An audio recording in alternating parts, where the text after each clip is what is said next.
Welcome back friends in another very important video tutorial from Munich Life Sciences, and today we will study about the structure of the nucleus। देखो हम study कर रहे हैं cell के बारे में। हमने सेल की स्ट्रक्चर के बारे में देख लिया, एक यूकैरियोटिक सेल की स्ट्रक्चर कैसी होती है, उसके वेरियस सेल ऑर्गेनल्स, उसके एक एक स्ट्रक्चर के बारे में हम डिटेल्ड अलग अलग लेक्चर्स में पढ़ रहे हैं। हमने सेल वाल के बारे में स्टडी कर ली, सेल मेम्ब्रेन के बारे में स्टडी कर लिए, और जैसे ही सेल ऑर्गेनल्स में आएंगे तो सबसे पहले हम सेल के सेंटर में आएंगे, और सेल के सेंटर में पाया जाता है क्या? न्यूक्लियस यानी केंद्रक। तो आज हम देखेंगे कि कोशिका के केंद्रक की संरचना किस प्रकार की होती है। तो चलिए शुरू करते हैं बिना किसी देरी के।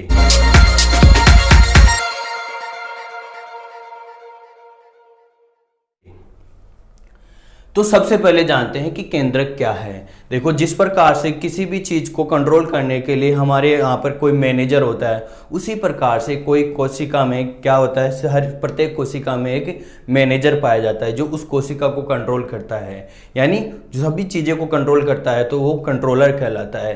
तो उसको हम क्या कह सकते हैं? सेंट्रल कह सकते हैं या केंद्रक कह सकते हैं। तो इसी प्रकार से कोशिका में भी एक ऐसी संरचना पाई जाती है जो उस कोशिका की संरचना और उसके सभी कार्यों को कंट्रोल करती है। तो क्या कहलाती है? वो केंद्रक कहलाता है। अब केंद्रक में ऐसा क्या पाया जाता है कि वो जीव को कंट्रोल करता है, पूरी कोशिका को कंट्रोल करता है? क्योंकि कोशिका में केंद्रक में ऐसी इंफॉर्मेशन पाई जाती है जो उस पूरी कोशिका की संरचना के बारे में इंफॉर्मेशन रखती है। वो जो क्या कहलाता है? डीएनए। डीएनए किस में पाया जाता है? केंद्रक में पाया जाता है। तो सभी कोशिकाओं के मध्य में, जैसे ये कोई कोशिका है, उस कोशिका के मध्य में, या जरूरी नहीं है मध्य में, कई बार अलग साइड में, जैसे प्लांट सेल में थोड़ा साइड में होता है, कई बार उनमें क्या होता है, प्लांट वैक्यूल ज़्यादा होती है, कई एल्गी में उसमें क्लोरोप्लास्ट की साइज बड़ी होती है और न्यूक्लियस बहुत छोटा है। तो सभी कोशिकाओं में, लगभग सभी कोशिकाओं में क्या पाया जाता है? न्यूक्लियस पाया जाता है। और न्यूक्लियस की स्ट्रक्चर देखें तो इस प्रकार की होती है। ये आपके सामने जो डायग्राम बना है वो किसका है?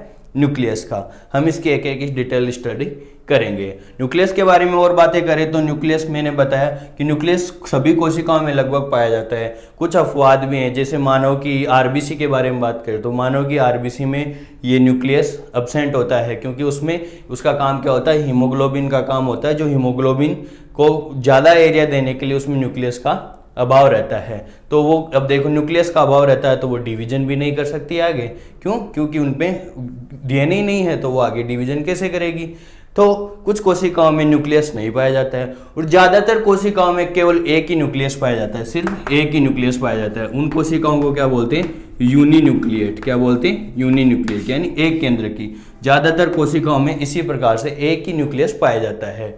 लेकिन कुछ कोशिकाओं में एक से अधिक, कई बार जैसे पैरामीशियम में 2 न्यूक्लियस पाए जाते हैं, जिसमें एक मैक्रो और माइक्रो न्यूक्लियस रहता है, एक छोटा और एक बड़ा न्यूक्लियस रहता है। और कई कोशिकाओं में 1-2 से भी अधिक न्यूक्लियस पाए जाते हैं। उन न्यूक्लियस को हम कहते हैं बहुकेंद्र की कोशिका, मल्टी न्यूक्लिएट कंडीशन पाई जाती है।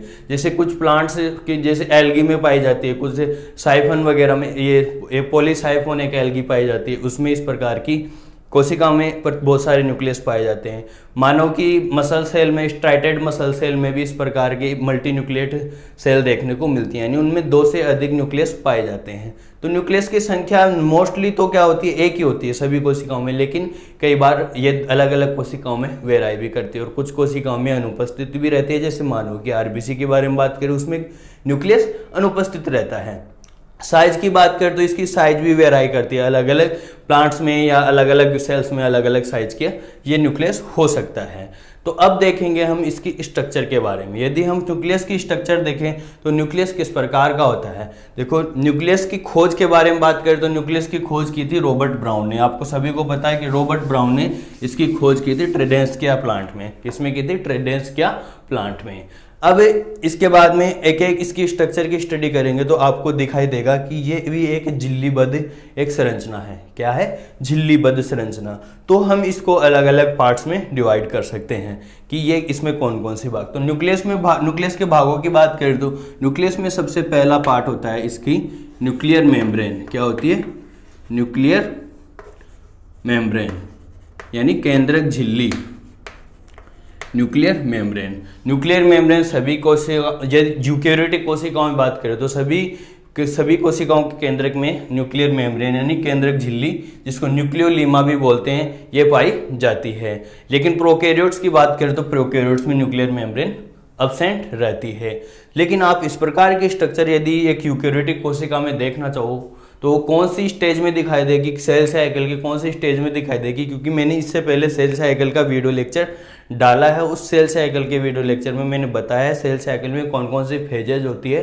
तो उसके हम इंटरफेज की G01 में या G1 स्टेज में देखें तो इस प्रकार का हमें न्यूक्लियस, कंप्लीट न्यूक्लियस दिखाई देगा, या हम कह सकते हैं कि इंटरफेज में इस प्रकार का न्यूक्लियस हमें दिखाई देगा। माइटोटिक फेज में इस प्रकार का न्यूक्लियस नहीं दिखा। जैसे ही माइटोटिक फेज यानी प्रोफेज स्टार्ट होगी, प्रोफेज स्टार्ट होते ही धीरे धीरे क्या होने लग जाएगी, ये न्यूक्लियर मेम्ब्रेन गायब होने लग जाएगी। फिर इसके धीरे धीरे ये और भी ऑर्गेनल्स गायब होने लग जाएंगे, डिसअपियर होने लग जाएंगे।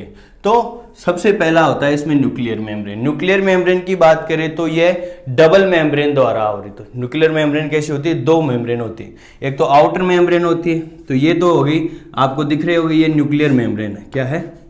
Nuclear membrane. अब इसमें जो डबल है, इसमें एक तो आउटर है, एक तो आउटर है और एक अंदर की तरफ है, तो उसको बोलते हैं inner membrane, inner nuclear membrane. तो न्यूक्लियस कैसा है? डबल मेम्ब्रेन, दोहरी झिल्ली द्वारा आवृत कोशिकांग है। और यहां पर देखें तो आपको झिल्ली पर कुछ छोटे छोटे डॉट्स या कण दिखाई दे रहे होंगे। ये कण होते हैं राइबोसोम्स। क्या होते हैं? राइबोसोम, जो कोशिका की आउटर मेम्ब्रेन पर जुड़े हुए हैं, न कि इनर मेम्ब्रेन पर। तो क्या पाए जाते हैं? राइबोसोम्स पाए जाते हैं, राइबोसोम्स पाए जाते हैं। आउटर मेम्ब्रेन पर क्या पाए जाते हैं? राइबोसोम्स पाए जाते हैं। इसके बाद बात करें हम राइबोसोम्स के बाद में, तो राइबोसोम में क्या होता है, यहाँ पर देखो कई बार यहाँ पर जो आउटर मेम्ब्रेन है वो बाहर की तरफ ज्यादा एक्सपांड हो रही है, और इस संरचना को हम क्या बोलते हैं? क्या बोलते हैं? Endoplasmic reticulum. क्या बोलते हैं? Endoplasmic reticulum. क्योंकि इसकी जो आउटर मेम्ब्रेन है वो बाहर की तरफ ज्यादा एक्सपांड हो गई और नई संरचना का निर्माण कर लिया, तो ये क्या कहलाती है? अंतर्प्रदवी जालिका या एंडोप्लाज्मिक रेटिकुलम। एंडोप्लाज्मिक रेटिकुलम की स्टडी हम करेंगे नेक्स्ट लेक्चर्स में कि किस प्रकार की स्ट्रक्चर होती है। अभी यहाँ पर देख सकते हो, यहाँ पर अब देखो इनर मेम्ब्रेन और आउटर मेम्ब्रेन के बीच में एक स्पेस पाया जाता है जिसमें कोई मैट्रिक्स भरा होता है। इस स्पेस को कहते हैं, हम क्या बोलते हैं? Perinuclear space. क्या बोलते हैं? Perinuclear space. इस स्पेस को कहते हैं perinuclear space. Perinuclear space के बाद में बात करें तो यहाँ पर देखो, यहाँ पर तो दो झिल्लियों के बीच में ही है, लेकिन यहाँ पर जो पेरी न्यूक्लियर स्पेस है वो डायरेक्ट किसके कांटेक्ट में आ गया? एंडोप्लाज्मिक रेटिकुलम के मैट्रिक्स के कांटेक्ट में आ गया। तो यहाँ पर एंडोप्लाज्मिक रेटिकुलम का मैट्रिक्स और पेरी न्यूक्लियर स्पेस दोनों एक ही है, तो ये डायरेक्ट कांटेक्ट में है। और एंडोप्लाज्मिक रेटिकुलम, जिस एंडोप्लाज्मिक रेटिकुलम पर राइबोसोम्स जुड़े होते हैं वो कैसी कहलाती है? कैसे कहलाती है? Rough endoplasmic reticulum.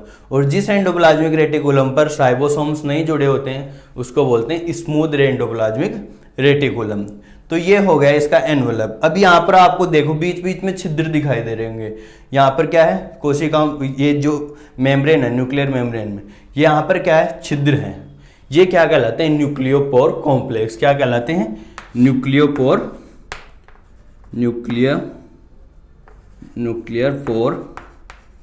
Complex. Nuclear pore complex ये क्या है? छिद्र है। यहाँ छिद्रों पर क्या आती है? जो आउटर मेम्ब्रेन और इनर मेम्ब्रेन आकर फ्यूज हो जाती है और एक छिद्र का निर्माण करती हैं। छिद्र का निर्माण क्यों आवश्यक है? कि ये बाहर साइटोप्लाज्म से कोई भी मॉलिक्यूल्स वगैरह का एक्सचेंज कर सके। तो ये न्यूक्लियर पोर कॉम्प्लेक्स। अब इसको कॉम्प्लेक्स क्यों कहते हैं? क्योंकि ये जो बाहर से दिख तो रही है हमें सिंपल स्ट्रक्चर छिद्र की जैसे, लेकिन ये सिंपल स्ट्रक्चर ना होकर इसमें विभिन्न प्रकार के प्रोटीन एक जटिल का निर्माण करती है, इसलिए हम क्या बोलते हैं? इसको न्यूक्लियर पोर कॉम्प्लेक्स। इसकी डिटेल स्टडी हम नेक्स्ट वीडियो लेक्चर में करेंगे कि न्यूक्लियर पोर कॉम्प्लेक्स की स्ट्रक्चर कैसी होती है, किस प्रकार की होती है। अभी हम यहाँ पर इसकी ओवरऑल स्टडी कर रहे हैं। तो न्यूक्लियर मेम्ब्रेन में ही क्या पाए जाते हैं, न्यूक्लियर पोर, और न्यूक्लियर पोर की संख्या भी बहुत सारी। एक यदि मेमेलियन सेल की बात करें तो 3000 से 4000 एक न्यूक्लियस पर ये न्यूक्लियर पोर पाए जाते हैं। और ये बहुत ही कॉम्प्लेक्स स्ट्रक्चर होती है। न्यूक्लियर पोर कैसे होती है, कॉम्प्लेक्स स्ट्रक्चर होती है, जिसके बारे में हम नेक्स्ट वीडियो लेक्चर में स्टडी करेंगे। अब जैसे ही हम अंदर एंटर करते हैं तो हमें क्या दिखाई देता है, यहाँ पर देखो कुछ लिक्विड सा भरा हुआ है। वो लिक्विड क्या कहलाता है, न्यूक्लियोप्लाज्म। दूसरा नंबर का क्या है, न्यूक्लियोप्लाज्म। हमने न्यूक्लियर मेम्ब्रेन में देख लिया, न्यूक्लियर मेम्ब्रेन में outer membrane, inner membrane, ribosomes, nuclear pore, ये सब जुड़े हुए हैं। एंडोप्लाज्मिक रेटिकुलम भी इससे बनी है। अब न्यूक्लियोप्लाज्म की बात करें तो न्यूक्लियोप्लाज्म क्या होता है, मैट्रिक्स होता है। क्या होता है, मैट्रिक्स होता है। तो ये क्या होता है, कुछ विशेष प्रकार के जाल के जैसे कुछ ये इंटरमीडिएट फाइबर्स होते हैं, उनसे मिलकर बना होता है। विशेष प्रकार के प्रोटीन्स होती हैं जो इसका स्केलेटन बनाती है, यानी कंकाल बनाती है, जो इसको विशेष शेप में रखती हैं। और जब ये कोशिका विभाजन होता है तो उस दौरान भी ये फाइबर्स यूजफुल होते हैं। तो ये न्यूक्लियोप्लाज्म क्या करता है, ये इस मैट्रिक्स का निर्माण करता है जिसमें डीएनए या क्रोमेटिन पाया जाता है। तो ये न्यूक्लियर मेम्ब्रेन के बाद में दूसरा आता है न्यूक्लियोप्लाज्म। न्यूक्लियोप्लाज्म के बाद में बात करें तो यहाँ पर आपको एक और कंडेंस स्ट्रक्चर दिखाई दे रही होगी। यहाँ पर एक और कंडेंस स्ट्रक्चर दिखा रही है, गोल सी, यानी बहुत ज्यादा संघनित स्ट्रक्चर है। ये संघनित स्ट्रक्चर कहलाती है क्या, न्यूक्लियोलस। न्यूक्लियोलस, न्यूक्लियोलस या इसको केंद्रिक भी बोलते हैं। क्या बोलते हैं, केंद्रिक या केंद्रिका भी बोलते हैं। ये कैसी होती है, नॉन मेम्ब्रेन बाउंड स्ट्रक्चर होती है। यहाँ पर आपको दिख रहा होगा कि यहाँ पर एक मेम्ब्रेन है, बल्कि ये कोई मेम्ब्रेन नहीं, ये संघनित स्ट्रक्चर है। यदि हम इसको यदि इंटरफेज में देखना चाहे तो न्यूक्लियोलस हमें इंटरफेज में ही दिखाई देगी, कभी भी माइटोटिक फेज में दिखाई नहीं देगी, या लेट टेलोफेज में दिखाई देगी है, कह सकते हैं। तो ये क्या होती है, बहुत ज्यादा संघनित स्ट्रक्चर होती है और डार्क स्ट्रक्चर दिखाई देती है। तो ये क्या कहलाती है, न्यूक्लियोलस, जो क्या करती है, राइबोसोम्स का निर्माण करती है। विशेष प्रकार के क्रोमोजोम के द्वारा इसकी स्ट्रक्चर होगी। इसकी भी बहुत ज़्यादा कॉम्प्लेक्स स्ट्रक्चर होती है, इसका सिंथेसिस अलग तरीके से होता है, जिसको हम detail study next video lecture में करेंगे। अभी यहाँ पर इसको ओवरऑल देख लेते हैं। तो इसमें एक स्ट्रक्चर और पाई जाती है, क्या होती है, जिसका नाम है न्यूक्लियोलस, या जिसको हम केंद्रिक भी हिंदी में बोलते हैं। इसके बाद में आपको जाल जैसा दिखाई दे रहा होगा। ये जो जाल बना हुआ है वो क्या कहलाता है, क्रोमेटिन। क्या कहलाता है, क्रोमेटिन। क्रोमेटिन। तो ये क्रोमेटिन क्या होता है, ये क्रोमेटिन एक्चुअल में क्या होता है, डीएनए की एक संघनित अवस्था होती है। क्या होती है, डीएनए की ही एक संघनित अवस्था होती है। जो डीएनए क्या होता है, संघनन करके एक जाल जैसा बना लेता है, और ये जाल क्या कहलाता है, क्रोमेटिन कहलाता है। क्रोमेटिन भी अलग अलग प्रकार के होते हैं, हेटेरोक्रोमेटिन एंड यूक्रोमेटिन, जिनको हम फर्दर स्टडी करेंगे। हेटेरोक्रोमेटिन क्या होता है और यूक्रोमेटिन क्या होता है, उसके बारे में नेक्स्ट वीडियो लेक्चर में स्टडी करेंगे।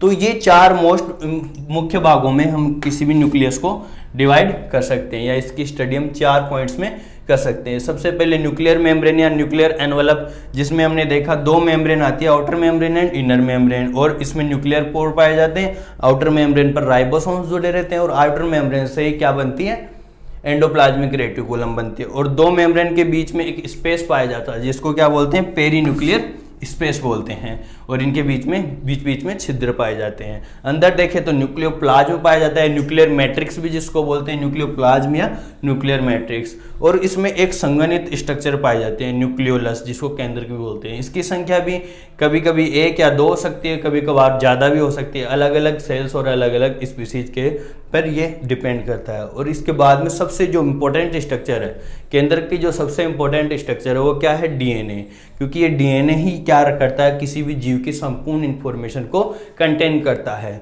तो ये संपूर्ण इंफॉर्मेशन किस में पाई जाती है, डीएनए, और डीएनए का एक संघनित रूप पाया जाता है, जो किस में दिखाई देगा हमें, इंटरफेज में।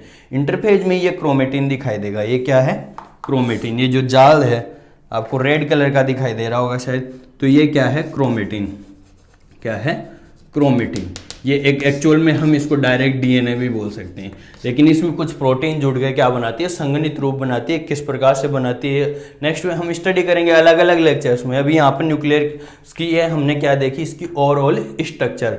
तो ओवरऑल यदि हम सरफेसली स्ट्रक्चर देखें तो न्यूक्लियस की स्ट्रक्चर इस प्रकार से होती है। और अलग अलग एनिमल्स में भी हमने देख लिया, कुछ में पाई जाती है, कुछ सेल्स में नहीं पाया जाता है न्यूक्लियस, और कुछ में बड़ा होता है, कुछ में बहुत छोटा होता है, और कई बार इनकी संख्या भी अलग अलग हो सकती है। कई बार मोस्ट ऑफ तो ये एक ही न्यूक्लियस पाया जाता है। और न्यूक्लियस में सबसे इंफॉर्मेशन क्या पाई जाती है, क्या इंफॉर्मेशन होती है, इसमें किसी भी जीव की आनुवांशिक सूचना होती है। यानी जब तक वो आनुवांशिक सूचना प्रत्येक कोशिका की प्रत्येक न्यूक्लियस में पाई जाती है, जो किसी भी जीव को आगे ये इंफॉर्मेशन को ट्रांसफर करती है। तो ये थी हमारी न्यूक्लियस की स्ट्रक्चर। नेक्स्ट हम स्टडी करेंगे इसके अलग अलग इसके जो डिटेल्स हैं, जैसे न्यूक्लियोपोर के बारे में देखेंगे, क्रोमेटिन के बारे में, न्यूक्लियोलस की स्ट्रक्चर किस प्रकार की होती है, डिटेल्स में इसकी स्टडी करेंगे, किस प्रकार की संरचना होती है। तो आई होप ये वीडियो लेक्चर आपको समझ में आ गया होगा। यदि अभी भी कोई डाउट है तो आप कमेंट करके पूछ सकते हैं। यदि आपको वीडियो अच्छा लगा तो वीडियो को लाइक कीजिए, चैनल पर नए हैं तो चैनल को सब्सक्राइब कीजिए, और अपने दोस्तों के साथ ज़्यादा से ज़्यादा शेयर कीजिए। तो मिलते हैं इसी प्रकार के नेक्स्ट वीडियो लेक्चर में। तब तक के लिए धन्यवाद। जय हिंद, जय भारत।